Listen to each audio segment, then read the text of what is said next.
menjadi lebih pintar. Amin. Apa sih perjuangan perempuan dalam masyarakat, dalam ikhtiar, dalam usaha? Ibu adalah sekolah.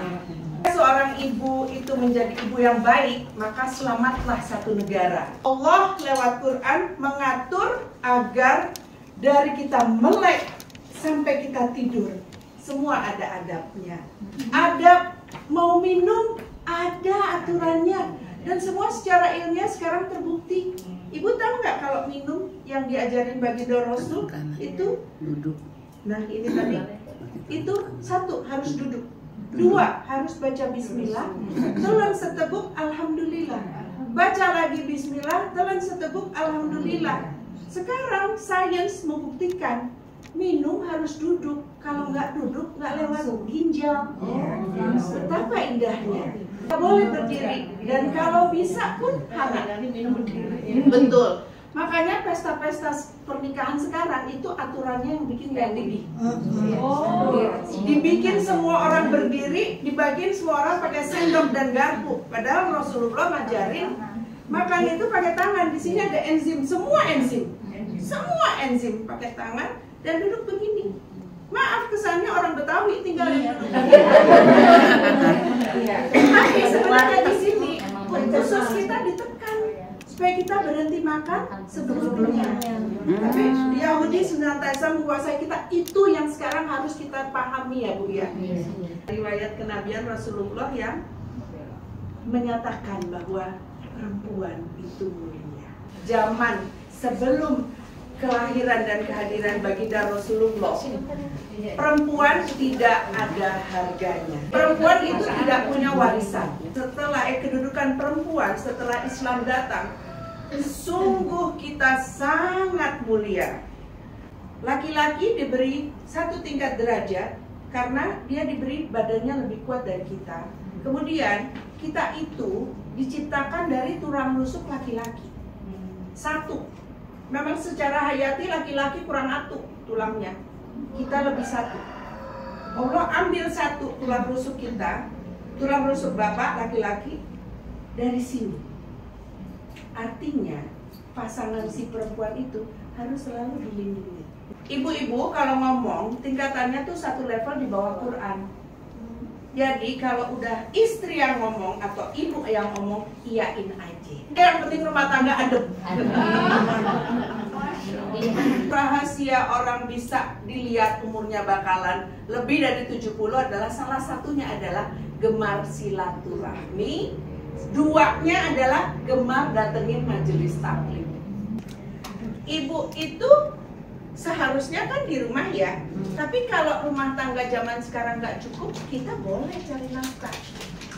Contohnya ibunda kita, Siti Khadijah. Beliau berniaga sampai ke negeri Syam, sampai ke Syria, sampai ke Mesir. Dan beliau itu ketika menikah dengan baginda Rasulullah, beliau yang melamar. Beliau berusia 40 ketika jatuh hati kepada baginda Rasulullah. Karena setiap kali beliau menitipkan dagangannya, yang dibawa Rasulullah paling cepat laku, paling bagus dibayarnya, paling oke lah. Perempuan boleh berniaga. Dua, perempuan boleh jadi entrepreneur, menciptakan peluang. Iqra, Iqra, Iqra. Artinya apa? Baca dulu, baca perihalnya, baca perihal yang tersurat di balik yang tersirat. Baca dulu, karena saya alhamdulillah jatuh bangunnya saya ditipu miliar adalah pengalaman yang sangat berharga ketika saya menjadi pengusaha karena saya kurang membaca situasi. Ketika kita rajin mendatangi taklim, kita udah dianggap berjihad di jalan Allah. Ketika saya usaha di Mall Tamrin City Mall, kakak saya yang dukung. Dalam satu hal kata ustadznya, Bunda baru sekali ada orang bikin taklim di mall. Syiar kan segala cara ya Bu. Angka dari 2 orang, 3 orang, 5 orang, 20 orang. Dan benar-benar bikin bahagia. Abis itu Bunda Ati, kita meriung. Kalau ibu punya laki-laki di rumah 3, suruh semua ke masjid. Karena Islam baru akan bangkit lagi ketika jumlah orang yang sholat subuh sama dengan jumlah orang yang sholat Jumat. Di situ berarti ada tugas siapa? Ibu, istri, perempuan. Tugas kita sebagai perempuan adalah mengaktifkan semua sahabat perempuan kita untuk menjadi marketingnya Allah. Iya. Alhamdulillah saya kesana lagi, dia udah nggak baca lagi. Begitu juga suami juga. Kamu udah sholat belum? Tapi ayo saya tungguin. Bahkan laki-laki boleh sedekah. Pulang dari masjid, habis berjamaah di masjid, istri nunggu. Sholat lagi, suami jadi imam. Dapat pahala berdua. Suaminya sedekah. Double. Emang boleh banget tuh. Makanya ketika ke tanah suci di Masjidil Haram 100.000 kali pahalanya. Makanya alhamdulillah atas izin Allah saya bisa beberapa kali itikaf di Masjidil Haram. Alhamdulillah.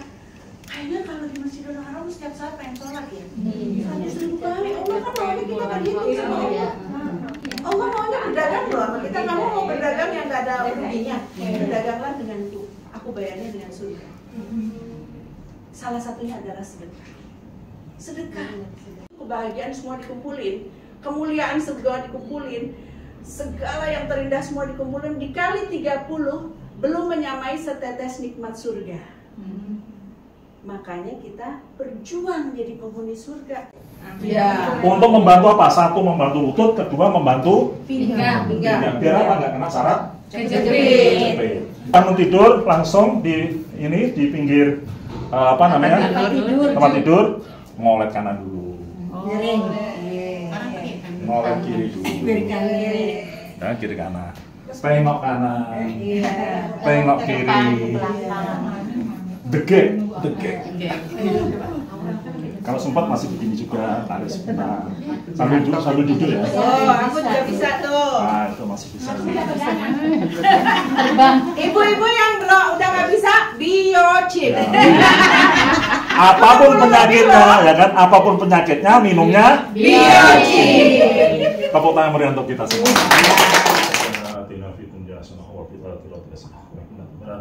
Rabbana dzlamna anfusana wa lam taghfir subhanaka rabbika rabbil izzati amma yasifun wa salamun alal mursalin walhamdulillahi rabbil alamin. Al-Fatihah. Sallallahu ala Muhammad sallallahu alaihi wasallam. Sallallahu ala Muhammad ya Rabbi salli alaihi wasallim.